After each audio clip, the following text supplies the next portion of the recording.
Bonjour mesdames et messieurs et bienvenue dans ce flash d'information. Le président de la République Alassane Ouattara est en visite officielle à Kigali au Rwanda. Il a été reçu par le président rwandais Paul Kagame, qui est aussi président en exercice de l'Union africaine. Les deux chefs d'État ont échangé sur les questions d'actualité en Afrique et les relations entre la Côte d'Ivoire et le Rwanda.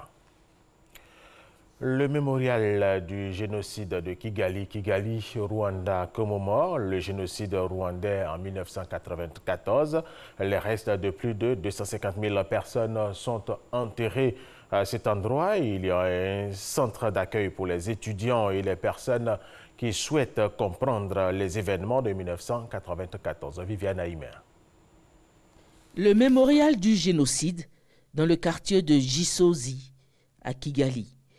Ce musée du souvenir où sont conservés les restes de 250 000 victimes d'un génocide qui a fait 800 000 morts en 100 jours a reçu la visite ce jeudi du président de la République Alassane Ouattara, accueilli par la ministre de la Culture et des Sports Julienne Iwaku et le président de la commission de lutte contre le génocide, Dr Jean Bizimana.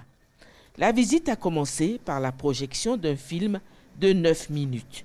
Le génocide rwandais, conséquence du refus de la différence ethnique, a commencé après que l'avion du président rwandais Juvenal Habyarimana d'ethnie Hutu a été abattu au-dessus de Kigali le 6 avril 1994.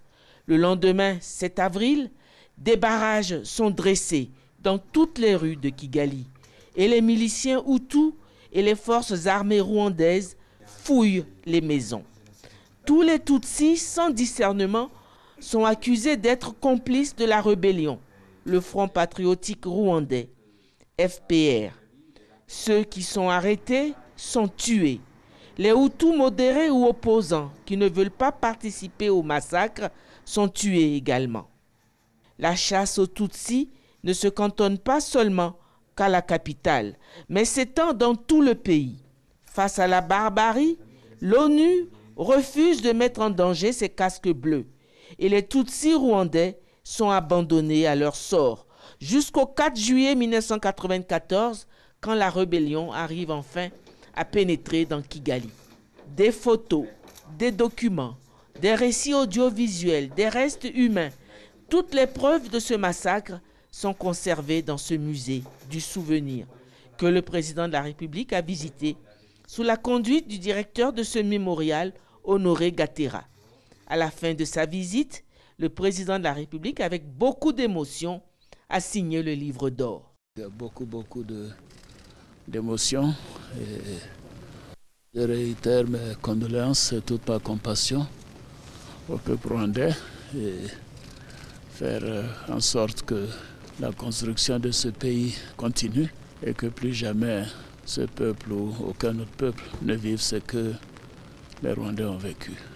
Puis, avant de quitter les lieux, le président de la République a déposé une gerbe de fleurs en la mémoire des victimes. L'actualité internationale, le leader nord-coréen Kim Jong-un et le président sud-coréen Moon Jae-in ont discuté ce vendredi de la dénucléarisation et de la paix sur la péninsule lors de leur sommet.